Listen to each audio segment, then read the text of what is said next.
വേറെ ഇതൊന്നുമില്ല. അപ്പോ ഈ പിന്നെ നബിയുടെ ഈ സുന്നത്ത് നബി പറഞ്ഞിട്ടുള്ളത് കിതാബുല്ലാഹി വ സുന്നത്ത് റസൂലീന. അത് ആരാണോ പിൻപറ്റുന്നത് അവർക്ക് സ്വർഗത്ത് പോകാം അല്ലേ? സൂറത്ത് നിസായിൽ എന്താ പറഞ്ഞത്? നിങ്ങളിവിടെ ഇന്നലെ പറഞ്ഞല്ലോ സ്വർഗത്ത് പോകാൻ കഴിയൂല, സ്വർഗത്ത് പോകാൻ കഴിയൂ. ആവർത്തിച്ച് പറയുന്നുണ്ട്. നബി ഖുർആൻ എന്താ പറഞ്ഞു? മൻ യുതിഇല്ലാഹ വറസൂല വമൻ യുതിഇല്ലാഹ വറസൂല ഫൗലൈക മഅല്ലദീന അൻഅമല്ലാഹു അലൈഹിം മിനൻ നബിയ്യീന വസ്സദ്ദീഖീന വശുഹദാഇ വസ്സാലിഹീൻ വഹസുന ഉലൈക റഫീഖാ. എന്താ പറഞ്ഞിട്ടുണ്ട്?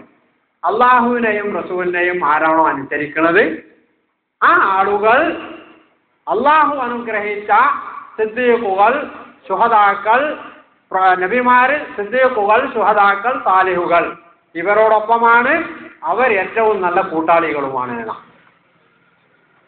അല്ല ആരെങ്കിലും ഒക്കെ എന്റെ മുടിയാന്ന് പറഞ്ഞ് കൊണ്ടുവന്ന് വെള്ളത്തിട്ട് വന്ന ആ വെള്ളം കുടിച്ചോളേണ്ടി എന്ന് നബി പറഞ്ഞില്ല. നബിന്റെ മുടിയാണെങ്കിൽ നബിയോടുള്ള സ്നേഹത്തിന്റെ പേരിൽ നമുക്ക് കുടിക്കേനി. ഏതോ പെണ്ണുങ്ങളെ മുടി, ഏത് പെണ്ണിൻ്റെയാണെന്ന് തന്നെ അറിയാത്ത ഈ മുടിയിട്ട് വെള്ളം കുടിച്ചാൽ എന്താണ് ഇതിനൊക്കെ പേര് വരാം? 4 ആളെ മുമ്പിൽ പറയാൻ പറ്റിയ സംഗതിയാണതൊക്കെ. വൃത്തികേട് എന്നല്ലാതെ.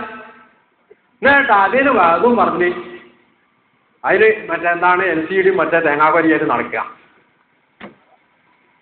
ഗതികേട് എന്നല്ല എന്ത് പറയാനാ? ഞാൻ നേടി പറയുന്നൊന്നുമില്ല, സമയം അതാണ്ട് കഴിഞ്ഞിട്ടുണ്ട്. അപ്പോ സംഗതികൾ വസ്തുനിഷ്ഠമായി മനസ്സിലാക്കുക.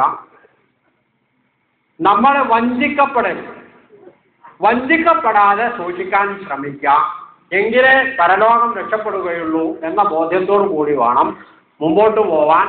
സംഗതികൾ വസ്തുനിഷ്ഠമായി അന്വേഷിച്ചറിയുന്ന ഒരു രീതി, അത് മോലാര് പറഞ്ഞാലും മൗലവി പറഞ്ഞാലും അത് അണ്ണാക്ക് തൊടാതെ ആരും വീങ്ങണ്ടയില്ല.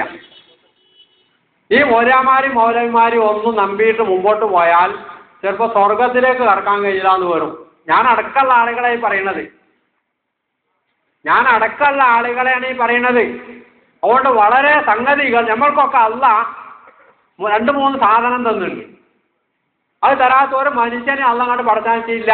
അങ്ങനെ ആരെങ്കിലും ഉണ്ടെങ്കിൽ അവർക്ക് അത് ബാധകമാവില്ല. ആ 3 സാധനം ഏതാ?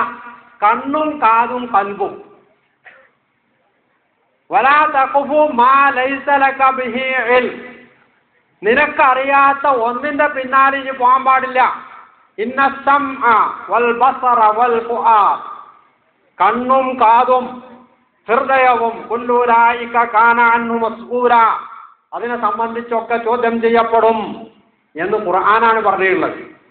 അതുകൊണ്ട് ചിന്തിച്ച് പഠിച്ച് മനസ്സിലാക്കി ബോധത്തോടും കൂടി മുമ്പോട്ട് പോയെങ്കിലേ പരലോകം രക്ഷപ്പെടുകയുള്ളൂ. കാന്തപുരത്തിന്റെ പിന്നാലെ പോയാൽ കാന്തപുരം സ്വർഗത്തിൽ അന്ന ആളുകളെ കുറിച്ചോ സ്വർഗത്തിലേക്ക്. ആരിഫലിന്റെ കൂടെ പോയാൽ ആരിഫലിനെ വിളിച്ചിട്ട് നിന്റെ ആളുകളൊക്കെ സ്വർഗത്തിലേക്ക്. AP അബൂബക്കർ മൗലവിന്റെ കൂടെ 2 AP തന്നെ അല്ലേ? അന്ന് അബ്ദുൽ ഖാദറാണ്. AP അബ്ദുൽ ഖാദർ മൗലവിന്റെ കൂടെ മറ്റേ അബൂബക്കർ മുസ്ലിയാരാ. അബ്ദുൽ ഖാദർ മൗലവിനെ വിളിച്ചിട്ട് എന്റെ കൂടെ ഉള്ളവരൊക്കെ സ്വർഗത്തിലേക്ക്, അല്ലെ മറ്റവനെ വിളിച്ചിട്ട് എന്റെ കൂടെ ഉള്ളവരൊക്കെ നരകത്തിലേക്ക് ഒന്നും അവിടുന്ന് പറയില്ല. ഇതൊക്കെ ഒരു സൗകര്യത്തിന് വേണ്ടി ഉണ്ടാക്കി. അത് പഠിച്ച് മനസ്സിലാക്കിയിട്ട് സത്യം കണ്ടെത്തി മുമ്പോട്ട് പോയാൽ എല്ലാവർക്കും സ്വർഗം കിട്ടും. ഇല്ലെങ്കിൽ അത് സ്വപ്നം കണ്ട് കിടക്കണ്ട, വേഗം മറ്റിടത്തേക്ക് പോകാം. അല്ലാഹു സുബ്ഹാനഹു വ തആല നമ്മയൊക്കെ കാത്തു രക്ഷിക്കുമാറാകട്ടെ. വാഖിറു ദഅ്വാനാ അനിൽ ഹംദുലില്ലാഹി റബ്ബിൽ ആലമീൻ. അസ്സലാമു അലൈക്കും വറഹ്മത്തുള്ളാഹി